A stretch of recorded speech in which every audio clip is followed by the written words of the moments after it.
Okay, so let's do these quick early questions in a test which hopefully are not too disturbing. To change to radians, we take 345 and multiply it by pi on 180. So now it's just a matter of dividing that down to as simple as we can. 10 doesn't go into the top and bottom, doesn't go into the top, so we'll divide by 5 the top and bottom and see what we get. I'll have to do that over here. 5 into 345. 6 5s are 30, and 9 5s are 45, so that equals 69 pi over 5 into 180. You might find having to do a little bit of this with these fraction stuff. 5 3s are 15, remainder 3, 6 5s are 30, over 36. I reckon 3 goes into the top and bottom of that as well, so 3 goes into 69 23 times, and 3 goes into 36 12 times. Oh, excuse me, there's no pi on the bottom. Yeah. There we go. So that will be that. That's that one done. That is in radians, just multiply by pi over 180. Question 9. When you read it all, look at the whole lot, you can see we've got 5 sine squared and we've got 5 cos squared, and the angle is the same, 3 pi and 8. Cos squared plus sine squared is always 1, so what we've got here is 5 into sine squared plus cos squared, 5 times 1, which is 5. The tan 7 pi on 4, well, 7 pi on 4 is in here, so the tan will be negative 1. The angle, sorry, it will be negative 1 because the tan of pi by 4 is 1. But in this quadrant, tans are negative, so that bit is negative 1. So what we've got is 5 minus 1, which is 4 for our, and the whole lot worked out. The third one, again a very standard question. We can write down the amplitude of this, it's just going to be 3. Remember, don't worry about the minus sign, that's nothing to do with it. The 3 is the size of the, however much it goes up and down from the middle. And then we have the period, which is 2 pi on n, where n is the number next to the x, so in this case it's 2 pi on 2, which is pi. And we're often running with this test, and they usually will ask these, hopefully, pretty straightforward questions at the beginning.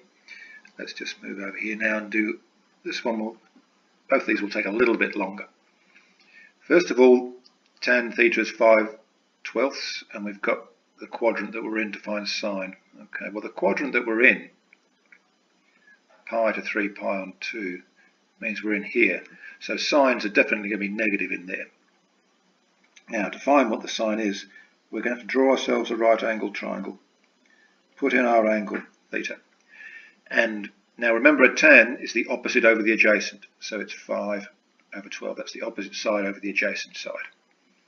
We're going to use Pythagoras to work out the missing side. I'll call that h. So h squared equals 12 squared plus 5 squared, which is 144 plus 25, which is 169.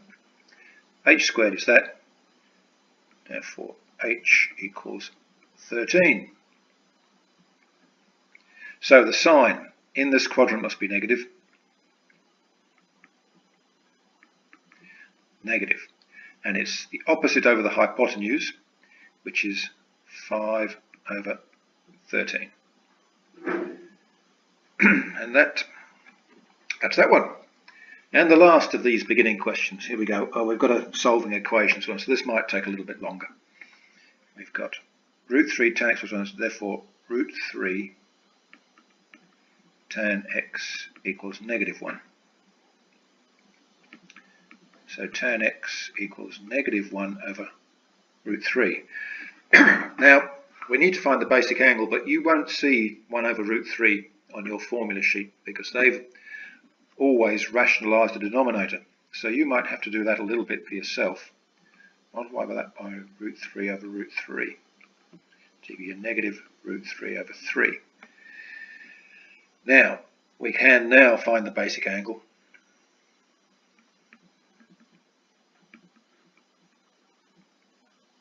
Tan of something equals root 3 over 3.